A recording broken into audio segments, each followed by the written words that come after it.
Kellie, with you about Beth's book. You were like, I love that book. And you were talking about Beth, you said she is out there like putting out fires on social media left and right. And can we just kind of step back and ask, what is it about your Christian faith that motivates you to do the work that you do?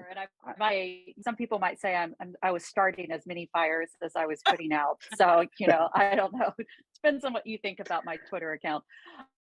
As a historian, I've struggled with embracing what it means to be an activist also, because there's a lot of folk who think that activism somehow somehow makes what we do as academics, diminishes what we do as academics. And I've struggled with that. And I'm at peace with it, because I think the heart Christianity is the heart of working towards the kingdom of God.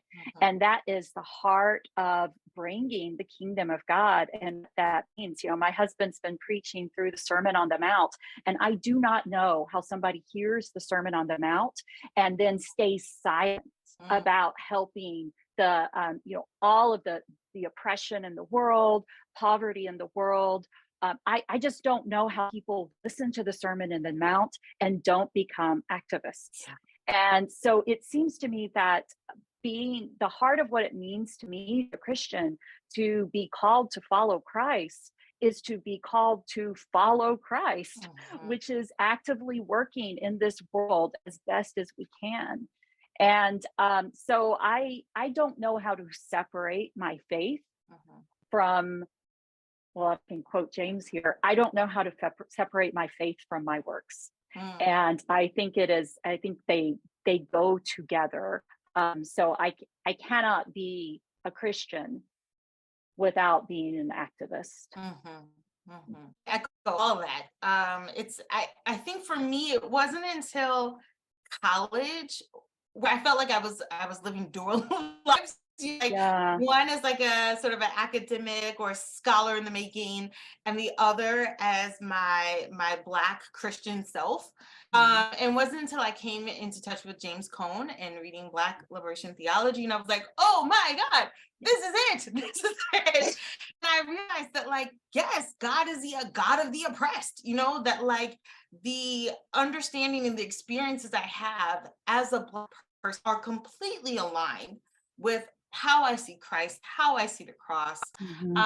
And it makes a lot of sense for me to be able to like have the platform that I do and speak in the way that I do about injustices, because I see slavery, I see racism, I see sexism as not just like evils, but as sin, as something that separates us from God. And so that makes it very easy, I think, to be able to call out things. And I think it makes it easier for other people to understand why you're doing what it is that you're doing when you see injustice in that way. It's not just a sort of social or economic separation, that it's also a spiritual separation as well. And so, yeah, people who associate with me may not be Christians, but they understand at least where my foundation comes from when I think about injustice. And Kellie, I love that. I wish Christians were known as being people concerned about injustice. I mean, I just feel, I think why people hate evangelicalism right now is because it is known for being against things and for standing against people, instead of being standing for the love of Christ and fighting against injustice. And so I wish that's what Christians were actually known for. Yeah. It's funny though, because I feel like the Black church is known for that. You know what I mean? The Black church is known for like activism and all of that stuff. But at the same time, that's why it's so hard for me as a Black Christian to be like, yeah, I'm evangelical. They don't seem to be doing the same things, but essentially they should be. Yeah, no, you're exactly right. And I think they don't want us to talk about it yet, but I think that gets into intersectionality. Yes. And when we think about intersectionality in the evangelical church. Yes. But actually, if you could like demystify that a bit, and here's how we want to look at it here. All right, we're going to look at gender in a moment. I look at race in a moment, but like, tell us about there's the connections here, and help us to see like how when you approach these topics, in some ways you're approaching topics that are related to others that are adjacent to it. There's shared concerns here.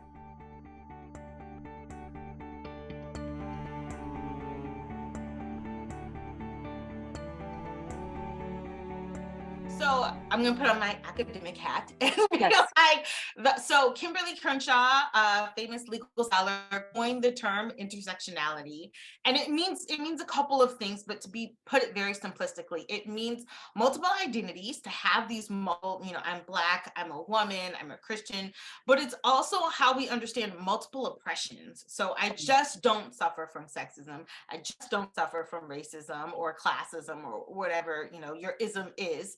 But it's how do we understand these multiple identities through the lens of multiple oppressions. So if you have a Venn diagram, that little circle, circle, circle, and then the triangle that's in the middle, that is space a lot of people occupy, multiple identities and multiple oppressions. And so how do you address all of them? It's complicated because I think for so long, we've only focused on sexism, or we've only focused on racism.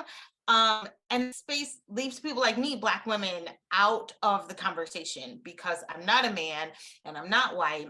And so how do you create space to be able to talk about things that address your identity and your multiple oppressions?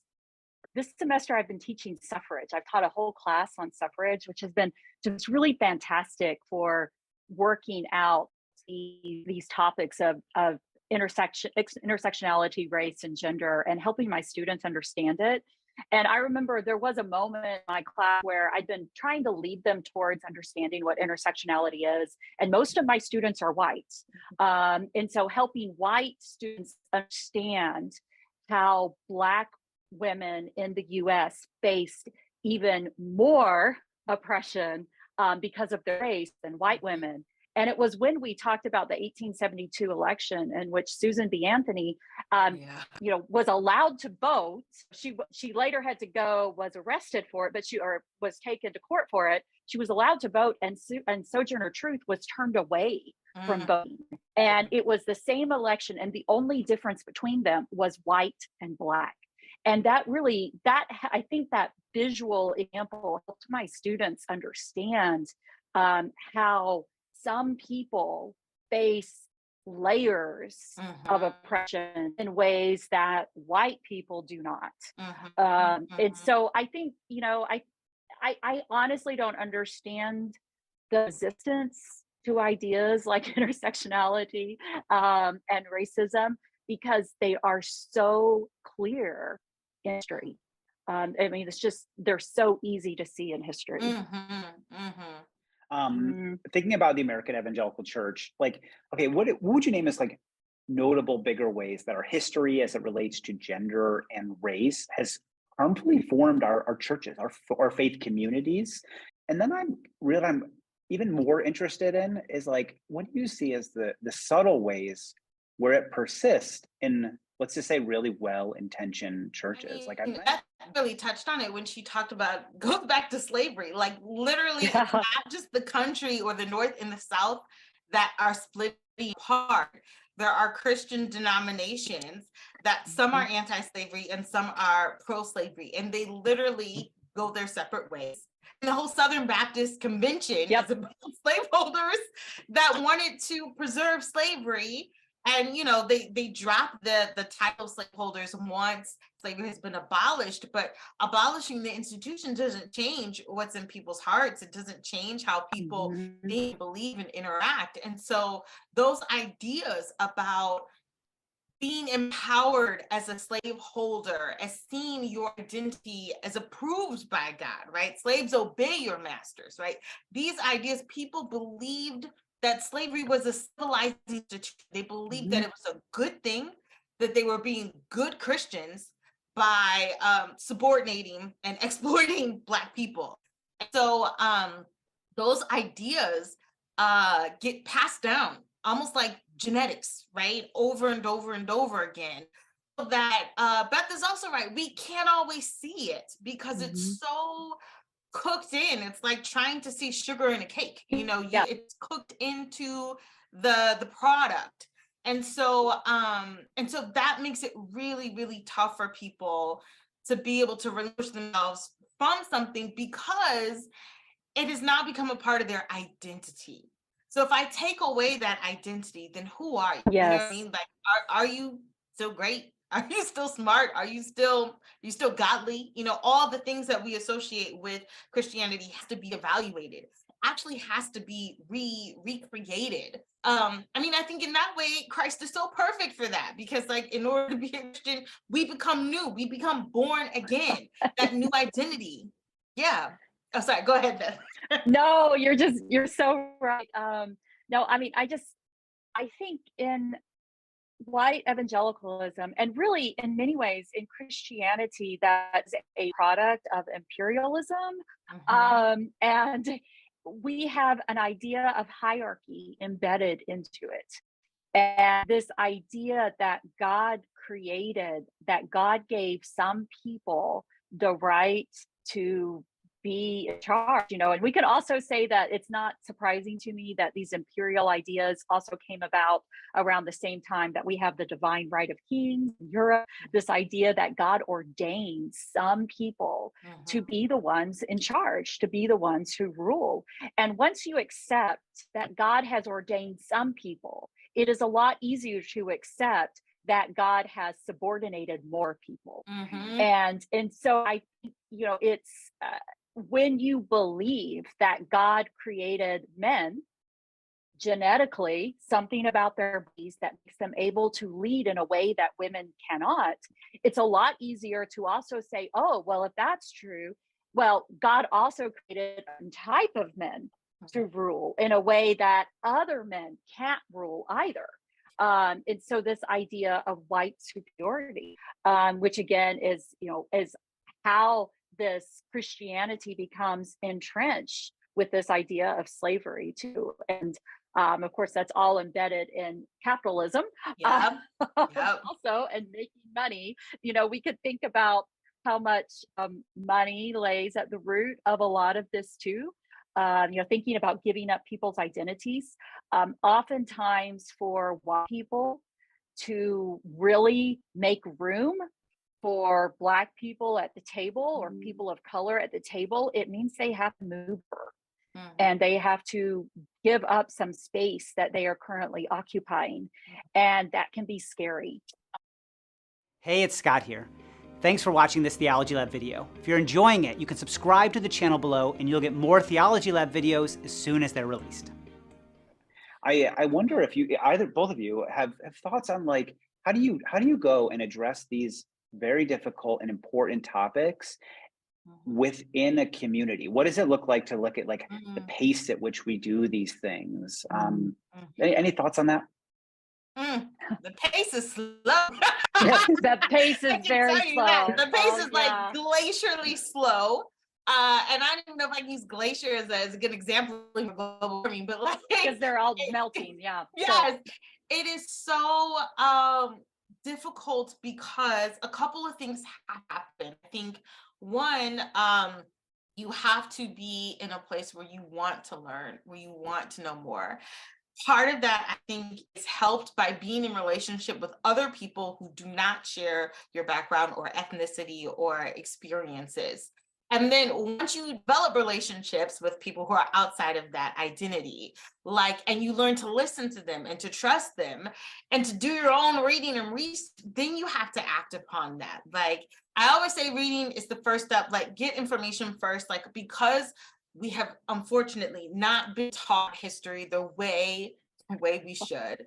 We have not been given the larger historical context of why this matters, why this happened, or causation or consequences or whatever. People just don't know. You know, I've had people like, I don't know what redlining is. What's redlining? Well, how do I talk about the race if you don't know what redlining is? So, I mean, there's that, right? But then after you get the information, it can be overwhelming trying to figure out, well, what can I do? I will be honest, I don't have like, here's my 3-point plan. I don't Yeah. have a magic formula that's going to be like, here's your 5 steps to overcoming white supremacy and sexism. You know, like, I don't have that. I think anybody that does is like selling a bill of goods. But I do think we know what doesn't work. We know what creates harm, you know?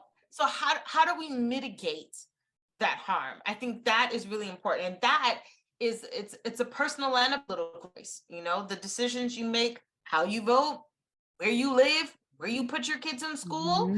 If you're in a position of authority, who you hire, who you fire, who you promote, like all of these things I think are so significant to understanding how we bring about change. And I don't think everybody's got to be Martin Luther King, you know what I mean? But like, I do think that people have to make sacrifices and be thoughtful and careful about how they approach, you know, what activism will look like for them in a meaningful way. Yeah, no, I think we have to recognize that this is a slow and a hard process, and that it is tied up with people's identity. You know, people all the time, people all the time ask me if I think complementarians are evil, you know, people who believe in male headship in churches. And I'm like, no, I don't believe they are evil. I believe that their identity is tied up in supporting this system. And it's really hard to extricate their identity from it. Doesn't mean it's not impossible, but it does mean it's going to take time, and we're going to have to be patient for it. That doesn't mean, however, that we continue to enable it. Yeah. And I think that's that's a line. It's not that we say, oh, well, you believe that, that's okay, tomato, tomato. It's like, I understand why you believe that, but I don't. And this is why. And, you know, what can we do to raise awareness among people to help them realize the blinders that they have? And, you know, my husband and I have been in ministry for a long time in the white church. And one of the best ways that we have found to raise awareness is to get people out of white churches, to get them out into the community, to get them out into spaces where they encounter Christian other denominations, of non-white denominations, and that they regularly interact with people who are not like them. And that, to me, does so much in helping to raise awareness. And once you can raise awareness, you can get people, you know, I like how Jamar Tisby says, you know, he says white evangelicals do not ask questions. And I think that's true. If we can raise awareness, if you get people out of their spaces, suddenly we're like, whoa, why is this the way? They start asking questions. Yeah. And if you can get people to start asking questions, you are halfway there. Yeah. And that's, you know, people ask me all the, you know, with the book, like The Making of Biblical Womanhood, there, you know, you didn't talk about everything. And I said, no, I was trying to disrupt the way people think. I was trying to get them to pause and ask, oh, maybe I don't know everything. Maybe this is wrong. And I mean, it just, when you can get people to ask questions, you can start moving the needle. And get people to be, you got to be uncomfortable. I mean, like, listen, I operate in mostly white spaces all the time. The reverse of that rarely happens. And so, you know, I don't think people are saying, like, if you want to end racism or sexism, you have to quit your job and sell all your goods, like, you know, like the person who comes to Jesus. I don't necessarily think it requires that, but like, I think we're fooling ourselves if we think we can do this from the comfort of our own homes. We're fooling ourselves if you think you can do it with the tweet or a cash nation or, you know, something that is very comfortable. Like, it is not going to require that, which is when people ask, well, what can we do? I'm like, do you really know? Right. Do you really want to do that? Most people don't. If we're being honest, I do think that, you know, people are willing to engage, but if we're being honest, most people don't, and that's why change is so hard, because it doesn't feel gratifying to relinquish parts of your privilege or parts of your power. It doesn't feel fulfilling. But the thing is, when you do it with Christ at the center, it is absolutely fulfilling. It is absolutely gratifying. It is absolutely sort of like life giving when you do.